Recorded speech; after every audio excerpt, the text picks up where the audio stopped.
ಮಾನವ ಸೃಷ್ಟಿ ಹೇಗೆ ಆಯಿತು? ಈ ಕ್ವಶನ್ ಸಾಕಷ್ಟು ಜನರಲ್ಲಿ ಮೂಡಿರುತ್ತೆ.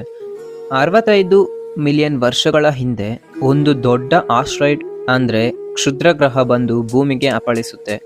ಆ ಕಾರಣದಿಂದ ನಮ್ಮ ಭೂಮಿಯ ಮೇಲೆ ದೊಡ್ಡ ವಿಸ್ಫೋಟವಾಗುತ್ತೆ.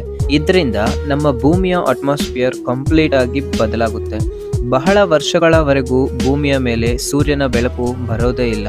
ಸೂರ್ಯನ ಬೆಳಕು ಇಲ್ಲದ ಕಾರಣ ಯಾವ ಜೀವಿ ಮರಗಳು ಉಳಿಯಲ್ಲ. ಆಗಿನ ಕಾಲದಲ್ಲಿದ್ದ ಡೈನೋಸರ್ಸ್ ಕೂಡ ಗತಿಸಿ ಹೋಗಿರುತ್ತವೆ. ನಂತರ ಏನಾಯ್ತು ಅಂತ ನೋಡೋದಕ್ಕೂ ಮೊದಲು ವಿಡಿಯೋನ ಲೈಕ್ ಮಾಡಿ, ನಮ್ಮ ಅಕೌಂಟ್ನ ಫಾಲೋ ಮಾಡಿ. ಭೂಮಿಯ ಮೇಲೆ ಎಷ್ಟು ವಿನಾಶಗಳು ಸಂಭವಿಸಿದ್ರೂ ಕೂಡ ಒಂದು ಜೀವಿ ಮಾತ್ರ ಬದುಕುಳಿಯುತ್ತೆ. ಅದು ನೋಡಲು ಒಂದು ಮ್ಯಾಮಲ್ನ ಹಾಗೆ, ಅಂದ್ರೆ ಸಸ್ತನಿಯಾಗಿರುತ್ತೆ. ಇದು ಮಣ್ಣಿನೊಳಗೆ ಜೀವಿಸುತ್ತೆ. ಸುಮಾರು ಲಕ್ಷ ವರ್ಷಗಳ ನಂತರ ಭೂಮಿ ಮತ್ತೆ ಮೊದಲಿನ ಪರಿಸ್ಥಿತಿಗೆ ಬರುತ್ತೆ. ನಂತರ ಈ ಜೀವಿ ಹೊರಬರುತ್ತೆ. 1000 ವರ್ಷಗಳಷ್ಟು ಕಾಲ ವಿಕಸನಗೊಂಡು